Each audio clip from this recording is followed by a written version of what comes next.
Well, alam mo, yung bagamat na sandamukal na ang pagbabiyahe ng presidente, meron akong datos na nakita, no?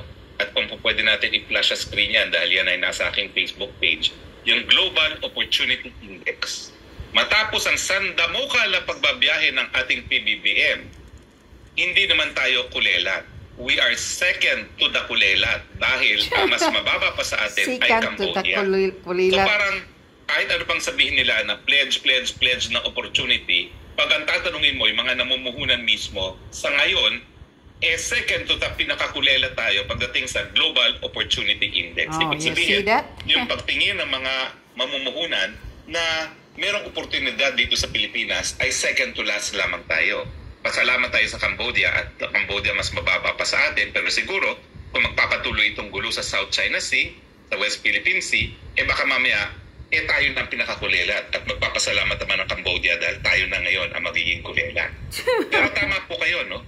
Tingnan nyo, kulilat talaga Pilipinas sa investor. Kapag naggera, una-una, ang theater of war ay South China Sea kung saan dumadaan ang lahat ng kinakalakal galing sa gitnang silangan at ang pinaka-importante na dyan ay yung langis. O ayan ngayon po yung Global Opportunity Index, no?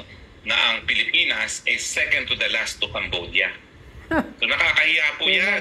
And yet pinangangalandakan natin na yung bilyong-bilyong ginagastos sa mga pagbabiyahe ng presidente ay nagdadala daw ng mga pledges. Mukhang hanggang pledges lang yan dahil ito po ang datos.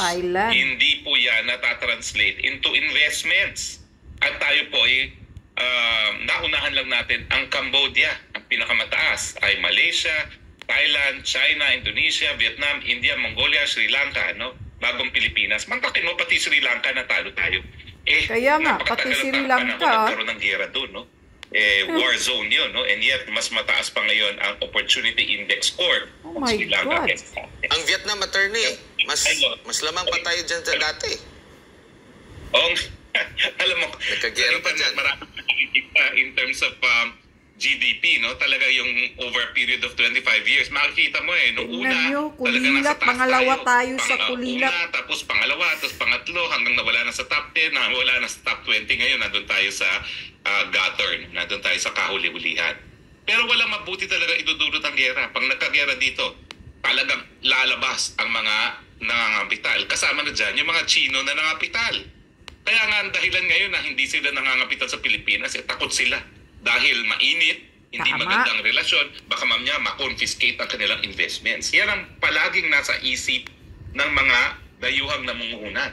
Baka mamaya i-confiscate ang aking property, lalong-lalo na pag nagkaroon ng hidwaan sa aming mga bansa.